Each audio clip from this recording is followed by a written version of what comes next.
Tax. ठीक है sir. विकास जैन दिल्ली से हमारे साथ जुड़ रहे हैं। डॉक्टर विकास जैन। डॉक्टर विकास जैन, आपका सवाल क्या है?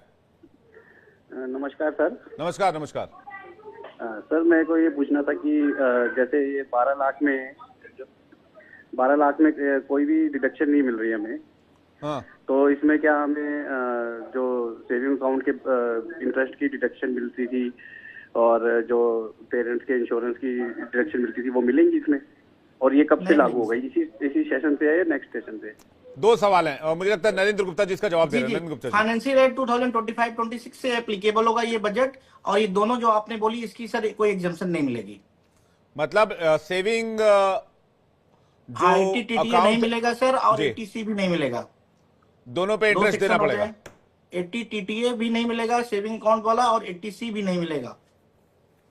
अच्छा, न्यू रिजीम में अगर एक सवाल ये भी है, न्यू रिजीम में हम क्या ITR में टैक्स क्लेम कर सकते हैं? मतलब I am not getting your point sir. जैसे हम ITR फाइल करते हैं तो हम जो डिडक्शंस हैं उसमें से जो क्लेम प्रोसेस होता है, कुछ डिडक्शंस को क्लेम किया जाता है। क्या न्यू वाले रिजीम में ये प्रोविजन है? ये जो रिजीम लेके आए हैं 12 लाख तक का एग्जेम्पशन है, उसमें क्या एक क्लेम जो लोग अपना पैसा क्लेम करते थे, जिसमें आपने कहा कि भाई सिर्फ आपको HRA मिल सकता है मैक्सिमम, और स्टैंडर्ड डिडक्शन, और कुछ नहीं मिलेगा? सर एक इंटरेस्ट ऑन बोरोड कैपिटल है, but for that your house property should be rented if I am not wrong. Yes. अच्छा, इसमें भी मिलेगा। सुरेंद्र दिल्ली से हमारे साथ जुड़े हैं। सुरेंद्र जी, आपका सवाल क्या है? हाँ जी सर। अच्छा, मेरा 13 लाख का पैकेज है सैलरी का जी, और LIC मैंने करा रखी है 36,000 रुपए महीने के देता हूँ, साल के 36,000 रुपए दे रहा हूँ मैं। तो साल के 36,000 किस चीज में दे रहे हैं? 36,000 रुपए में साल के दे रहा हूँ। किस चीज में?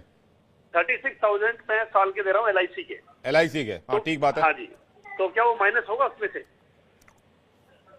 सर न्यू रिजिम में नहीं होगा। ओल्ड रिजिम में अगर आप जाते हैं तो फिर ये 12 लाख वाली स्कीम एप्लीकेबल नहीं होगी, लेकिन ओल्ड रिजिम में फिर इन दैट केस मिलेगा, फिर आपको पुराना स्लैब चलेगा सर। अनीश जी, क्या कहेंगे आप? 13 लाख रुपए का इनकम है, 36,000 रुपए LIC में देते हैं। सर न्यू टैक्स रिजीम में ये LIC का बेनिफिट इनको नहीं मिलेगा। ATC का कोई बेनिफिट न्यू रिजीम में नहीं है, ऐसा है क्या? ये ATC, ATD कौन कौन से सेक्शंस हैं जिनका फायदा जो है वो न्यू रिजीम में नहीं है? अगर इसको क्लैरिफाई कर पाए। देखिए, मूलतः जो स्कूल फीस है, जो 80C वाले सारे सेक्शन जो है इन्वेस्टमेंट, वो उनका बेनिफिट नहीं है। सेल्फ ऑक्युपाइड हाउस प्रॉपर्टी है, उस पे इंटरेस्ट का बेनिफिट आपको नहीं मिलेगा। मेडिकल इंश्योरेंस जो है वो आपको नहीं मिलेगा। जो डोनेशंस वगैरह देते हैं वो आपको नहीं मिलेगा। तो ये कुछ एक लिस्ट है जो ओल्ड रिजीम में ही आप क्लेम कर सकते हैं, न्यू रिजीम में नहीं क्लेम कर सकते। जी, अगले कॉलर हमारे साथ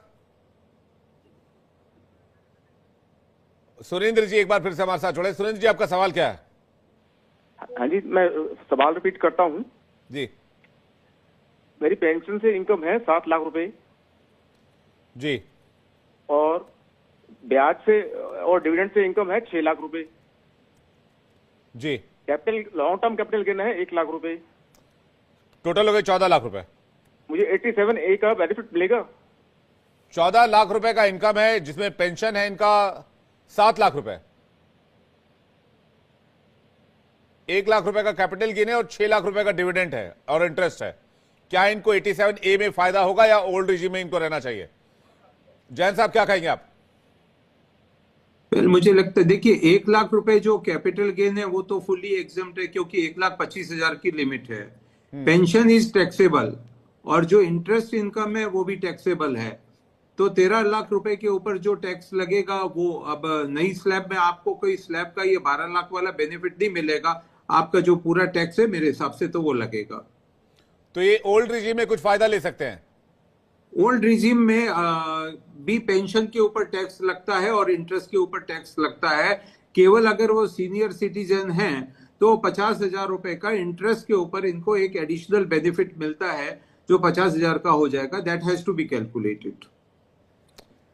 जी, लेकिन ये नरेंद्र गुप्ता जी के पास जा रहा हूं। जो बात अभी थोड़ी देर पहले अनिल जी ने कही कि भी इसमें आपको 80D, 80C, सिर्फ 80A रखा गया है, इसके अलावा LIC, मेडिकल इंश्योरेंस, इन पर कोई टैक्स बेनिफिट नहीं मिलेगा। तो ये ऐसा नहीं है कि ऐसा लगता है डिस्करेज करने वाली बात हो कि भाई लोग फिर मेडिकल इंश्योरेंस कराए नहीं, फिर हेल्थ इंश्योरेंस कराए नहीं, फिर आप समझ रहे हो जो मैं कहना चाह रहा हूं? मैं आपकी बात बिल्कुल समझ रहा हूँ। ये सर ये अभी नया नहीं आया, इस साल नहीं आया, 2-3 साल पहले जब नई न्यू स्कीम ओल्ड रिजीम आई थी तभी ये डिस्करेज कर दिया गया था। अगर आप इसे बोले डिस्करेज करने की करा नहीं किया था, लेकिन ऐसा रूल बना दिया गया कि न्यू स्कीम हम लाते हैं जिसमें हम रेट ऑफ टैक्स कम लेंगे, लेकिन हम आपको कोई ये छूट नहीं देंगे। उसका डिस्करेज करने का मेन रीजन नहीं था। एक्चुअली क्या होता था, आज से सर 5 साल पहले की कहानी पूरी मैं बताता हूँ आपको, इसके पीछे बेस क्या है। लोग बहुत फेक क्लेम करने लगे थे। अब सरकार क्या कि गवर्नमेंट एक एक लोगों को पकड़ नहीं सकती थी, कोई LIC नहीं लेता, सब लोग पूरा 80 से 1.5 लाख सीधा स्टेट डाल देते थे। अब किसको किसको 1.5 लाख रुपए पूछा जाए आपने इन्वेस्ट किया है कि नहीं किया गया, और ना ही उस समय कोई ऐसा मीडियम था कि चेक किया जाए इन्होंने क्लेम किया, इन्वेस्टमेंट किया है कि नहीं। तो बहुत सारे फेक क्लेम होने लगे, तो उन्होंने सरकार ने इसको बंद करने के लिए न्यू रिजिम ले आया कि ताकि जो ऑनेस्ट टैक्स पेयर है उनके साथ गलत ना हो। तो एक नई रिजीम लाई गई कि आपको सीधा हम जो वहां आप क्लेम करते हो हम सीधा हम रिबेट दे देते हैं, आप न्यू रिजीम ले लीजिए, बात खत्म। सुधीर कुमार नोएडा से हमारे साथ एक कॉलर छोड़ रहे हैं, उनका सवाल ले लेते हैं, फिर मैं कुछ और सवाल पूछूंगा। सुधीर कुमार जी, आपका सवाल क्या है?